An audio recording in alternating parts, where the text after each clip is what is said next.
This is our channel where we bring you the finest in military analysis and news. Today we will be discussing the history of Iraq. But before we begin, don't forget to leave a like and subscribe for more such interesting videos. Iraq has been in the news lately with the ongoing U.S. drone strikes against ISIS. But when it comes to the modern Middle East, many people consider Iraq one of the countries with the most unstable environments. Throughout its history, the country has seen its fair share of chaos. So in this episode, we'll do our best to give you a brief summary of the full history of Iraq from its birth until today. So stay tuned. Mesopotamia. The cradle of civilization is how Iraq is often referred to because of the impact its ancient inhabitants had on the development of human society. In fact, many argue that the Middle East is the birthplace of all modern society. And while this is still debatable among historians, there is no denying the importance of the region in the development of human civilization. This area was also the home of some of the world's first cities and empires. As early as 2600 BC, city-states dominated the region. These city-states would lay the foundation for some of the great empires that would come later. Although Mesopotamia is now mostly associated with the countries of Iraq and Kuwait, in ancient times it was also part of parts of modern-day Syria, Turkey, and Iran. However, today we are going to focus primarily on the part of Mesopotamia located within modern-day Iraq. Here we see Sumerian city-states start to emerge around 2600 BC. Lagash and Amma were two of these city-states that battled for supremacy in southern Mesopotamia. Lagash would eventually win this war and absorb Umma. They would then go on to conquer several other city-states in the region and become the hegemon of southern Mesopotamia. It was long before Akkadian domination over northern Mesopotamia ended, and the Assyrians took control of the region. Around 2000 BC, Sargon of Akkad would unite Upper and Lower Mesopotamia and establish the world's first empire. The empire would only last another 200 years before collapsing due to internal instability. But Sargon is still remembered as a great king and one of the founders of Mesopotamian civilization. Following the collapse of the Akkadian Empire, the Babylonian Empire would rise to power in 1894 BC. Hammurabi, one of Babylon's greatest kings, would go on to conquer much of Mesopotamia and even parts of modern-day Israel and Syria. He would also establish the world's first legal code, which is still studied by law students today.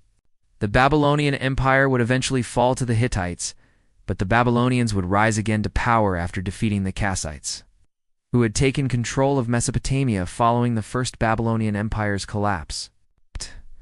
The Neo-Babylonian Empire would be established in 626 BC by Nabopolassar, who would go on to defeat the Assyrians and liberate the region from their rule. Nabopolassar would also become the first Babylonian king to break away from the rule of the gods and declare himself a god in his own right. In addition to declaring himself a god, Nebuchadnezzar II, who succeeded his father Nabopolassar, also built one of the world's first great universities and promoted trade throughout Mesopotamia. However, despite all their accomplishments, the Neo-Babylonian Empire would ultimately fall to the Persians in 539 BC Achaemenid Empire.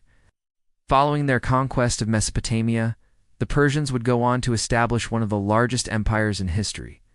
Under Cyrus the Great, they would conquer the Anatolian kingdoms, Lydia and Media, as well as the Egyptian, Mesopotamian, and Central Asian regions.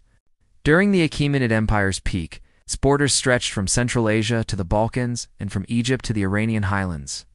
Although the official language of the empire was Old Persian, the Achaemenids made efforts to accommodate the linguistic diversity of their subjects. They translated many texts into local languages and even used those languages for administrative purposes. However, despite their tolerance of different cultures, the Achaemenids were known for being ruthless when it came to dealing with revolts. Cyrus was known for not granting amnesty to those who surrendered their cities to him, even though he had previously granted them amnesty. Alexander the Great would eventually overthrow the Achaemenid Empire in 331 BC, after defeating King Darius III at the Battle of Gaugamela. Achaemenid satrapies. Alexander's invasion of Mesopotamia caused quite a bit of instability in the region, which led to the establishment of several independent satrapies or semi-autonomous regions. The satrapy of Aethiopia, for example, was ruled by the Orontids dynasty from 310 to 299 BC. When Alexander died in 323 BC, Antipater, one of his generals, would attempt to take advantage of the ensuing chaos and claim Mesopotamia for himself.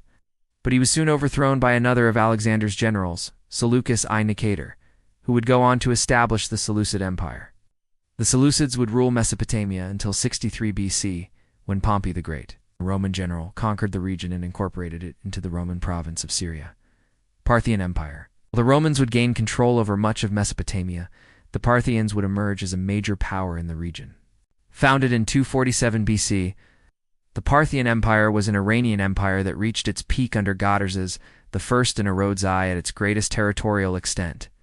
The Parthian Empire encompassed much of modern-day Iran, Iraq, Turkey, and Afghanistan. While the Parthians were never able to defeat the Roman Empire, they did manage to hold their own against Rome on multiple occasions. Perhaps their most famous victory against the Romans came during the Battle of Carrhae in 53 BC, in which the Parthians defeated and humiliated the Roman general Crassus. Despite their military victories against Rome, the Parthians would eventually lose Mesopotamia to the Sassanid Persians in 224 AD, Sasanian Empire. Unlike the Achaemenids and other pre-Islamic Iranian empires, the Sasanians were Zoroastrian, meaning they followed the teachings of Zoroaster, a prophet who lived in Iran in the 6th century BC. The Sassanids would go on to rule Mesopotamia for about 600 years until the Muslim conquest of the region in the 7th century CE. During their rule, the Sassanids would engage in a number of conflicts with the Byzantines and the Hephthalites, a nomadic Central Asian tribe. Although the Sassanids were ultimately defeated by the Muslims, their empire would continue to exist until 651, when it was conquered by the Arab Caliphate. During the Muslim conquest of the Sassanid Empire, Mesopotamia became a part of the Abbasid Caliphate. The Abbasid Caliphate was the third of the four major caliphates established in succession after the death of the Prophet Muhammad. The Abbasid Caliphate lasted from 750 to 1258, and was notable for its cultural and intellectual achievements. Under the Abbasids, Baghdad became a center of trade and learning, and many scientific and philosophical works were translated into Arabic. The Abbasid Caliphate would eventually decline due to a number of factors, including internal instability and the rise of external threats. In 1258, Hulagu Khan, grandson of Genghis Khan, sacked Baghdad and destroyed the Caliphate, Mughal Empire. Following the destruction of the Abbasid Caliphate, the Mongol Empire would take control of Mesopotamia. However, the Mongols would not be the last to rule Mesopotamia. The Ottoman Empire would eventually conquer the region in the 16th century. The Ottomans would rule Mesopotamia until World War I, when the British captured the region from them. During the British occupation of Mesopotamia, they would establish the Emirate of Mesopotamia in 1920. The Emirate was a client state of the British and was ruled by a local Arab leader. However, the Emirate was short-lived and was abolished in 1924. The British then established the modern country of Iraq and made it a British protectorate. Modern Iraq. On October 3, 1922, the British officially proclaimed the establishment of the modern country of Iraq. A constitution was drafted in 1924, and Iraq became a constitutional monarchy with Faisal I as its king. Throughout the interwar period, Iraq experienced significant social and political change. In 1925, the country's name was officially changed from Mesopotamia to Iraq. The following year, a new civil service was established, and in 1929, the Iraqi Communist Party was founded. In 1932, Iraq became fully independent from British rule. However, the country soon found itself embroiled in conflict with its neighbors. In 1936, Iraq went to war with Turkey over disputed territory along the Turkish-Iraqi border. The war ended in a ceasefire and the status quo ante bellum.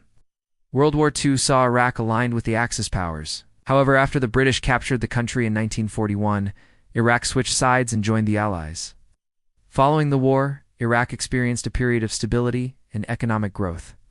In 1958, however, a revolution overthrew the monarchy and established a republic.